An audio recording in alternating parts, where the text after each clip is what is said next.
KPK temukan indikasi penyelewengan proyek Wush Nusron. Wah, aku belum tahu.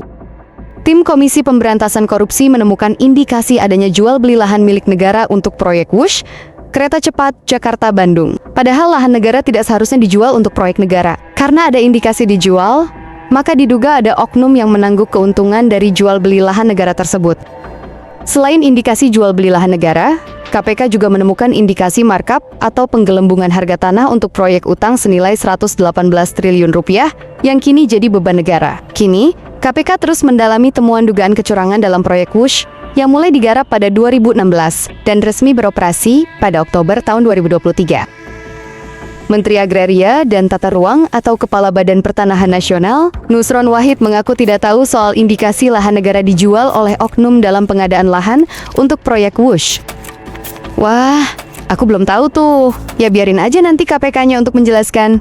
Biar diteliti oleh KPK dulu. Kata Nusron saat ditemui di kantor Kemenko Pangan, Jakarta Pusat, Selasa 11 November tahun 2025. Meski demikian, ia memastikan Kementerian ETR atau BPN siap memberikan seluruh data yang dibutuhkan jika diminta lembaga anti rasuah tersebut. Ia sendiri meyakini pengadaan tanah pasti sudah melalui prosedur yang ketat. Kami prinsipnya sebagai ETR atau BPN, kalau dimintain data ya kami sampaikan.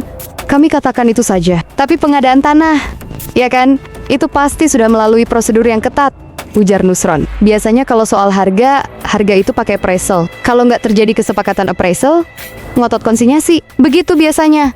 Jelasnya.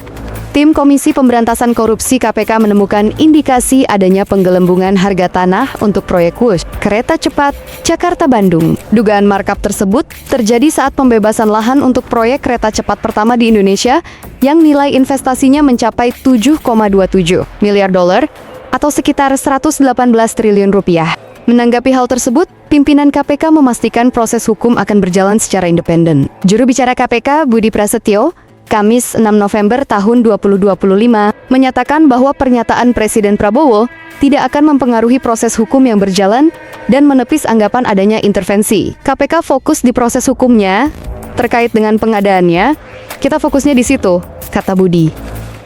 Sebelumnya, ex-Menko Polhukam, Mahfud MD mengungkapkan adanya dugaan penggelembungan anggaran atau markup di proyek ini melalui kanal YouTube pribadinya. Mahfud menyebut, biaya per kilometer kereta Wush di Indonesia mencapai 52 juta dolar Amerika atau jauh lebih tinggi dari perhitungan di Cina yang hanya sekitar 17-18 juta dolar Amerika.